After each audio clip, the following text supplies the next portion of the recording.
Gulls or seagulls are the ultimate feathered troublemakers. Though they look beautiful and charming, they have a notorious darker side. You can consider them as the bullies of the seas. Seagulls eat anything.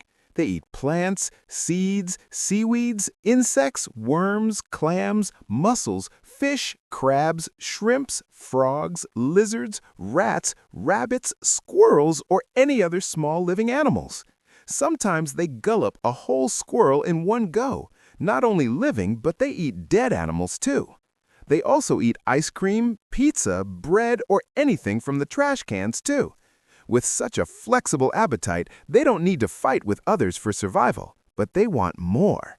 Though they have enough options, they will eat eggs, chicks, or even some adult birds.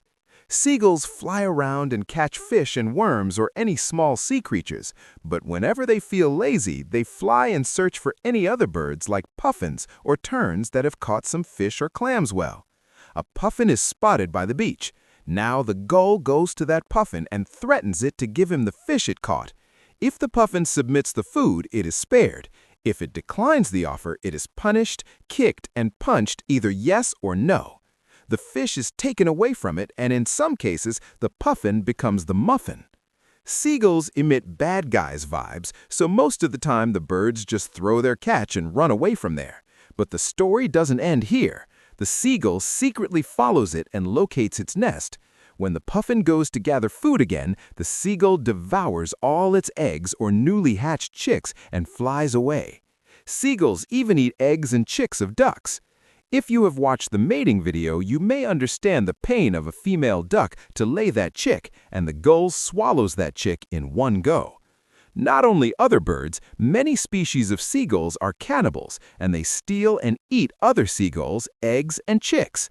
And if they don't find food and are too lazy to search for it, they eat their own chicks to fulfill their hunger. Yup! They are some scary movie stuff. When looked up closely, the seagulls pick fights with every possible seabird, even the big ones like albatross and swans.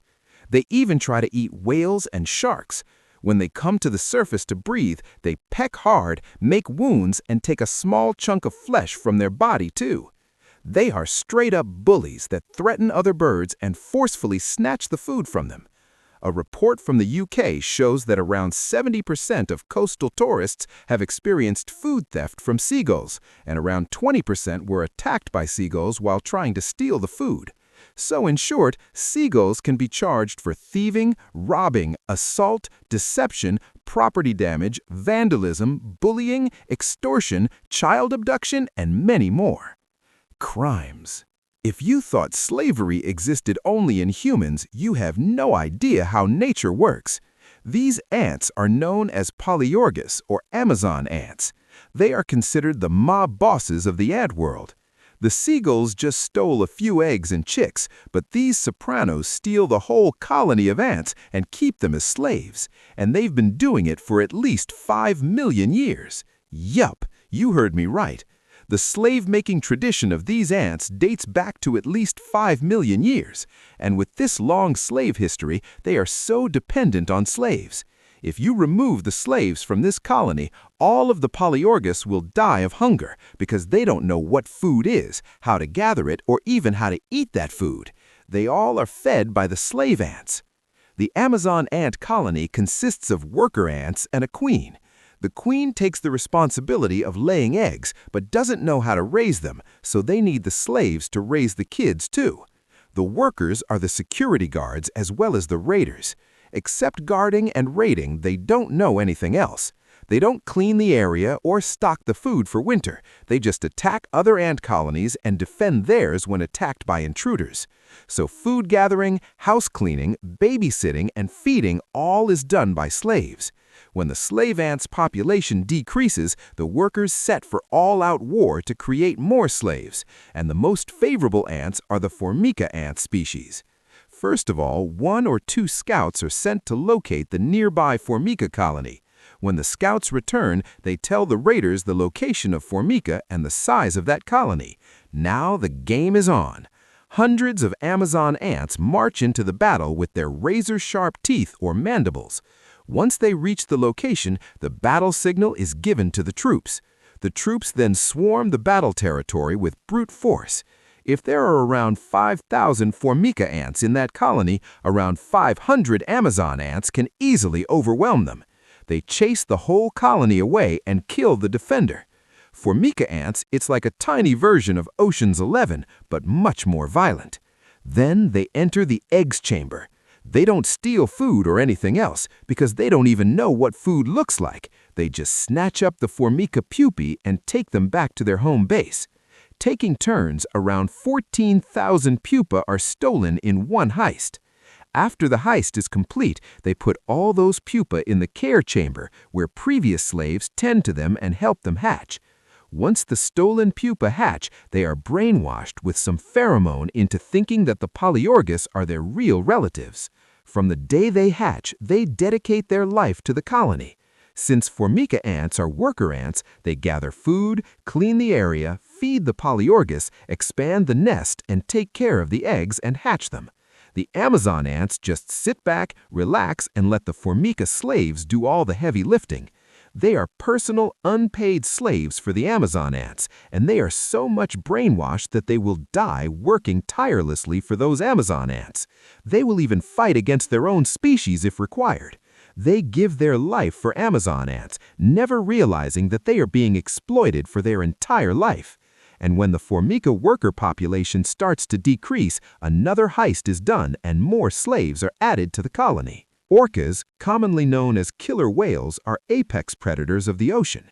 Everyone knows they kill for living, but the killing method is a bit more complicated than you think.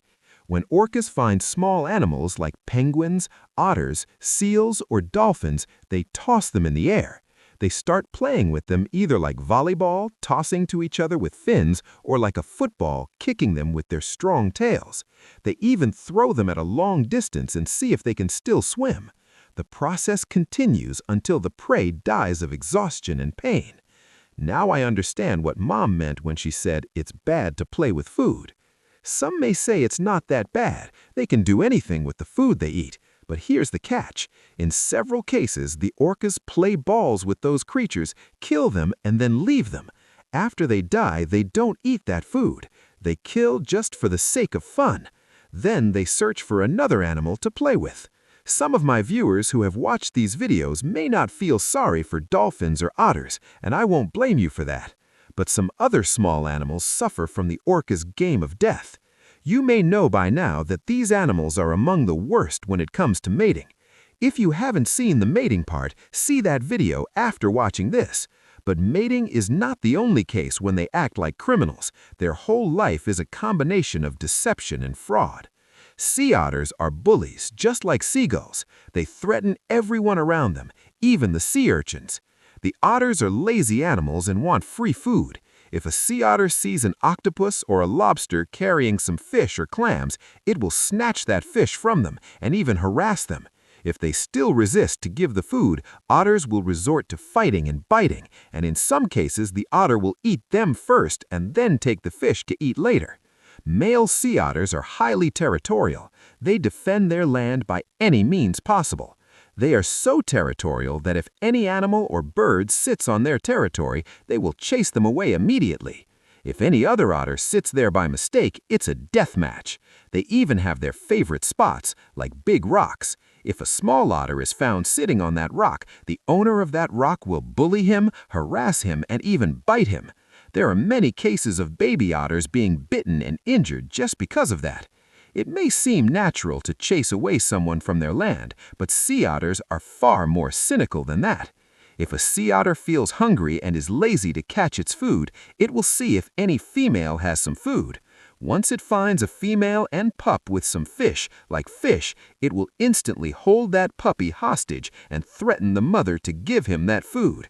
If the mother ignores, he will start beating that pup or even try to drown it. So in most of the cases, the female will give the food to that male as soon as the pup is caught. Then the pup is released unharmed. After it gets the food, they do it even if there is food scattered around and the otter can just pick it up a few feet away. Maybe it gives them pleasure, I don't know. And yeah, almost forgot their signature pose, holding hands while floating. Many see it as a true love thing, but let me break that bubble for you.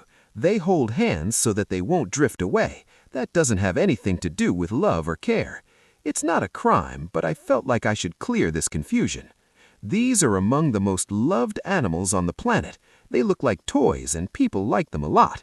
Even you may like that cute, cuddly face with an innocent smile, but under that sweet look lies a top-class criminal, and you'll soon know the reason why. These pocket-sized furballs are ruthless creatures of the animal kingdom. They are highly territorial like otters, and you can guess the result. If a hamster enters another's burrow, the fight can lead to the death of a hamster. Losing life is a normal thing here, and it doesn't even bother them much. The hamsters have fast metabolism and are always hungry, so they raid any bird's nest for seeds and even steal food from other hamsters. Stealing in animals is not uncommon, but if a hamster is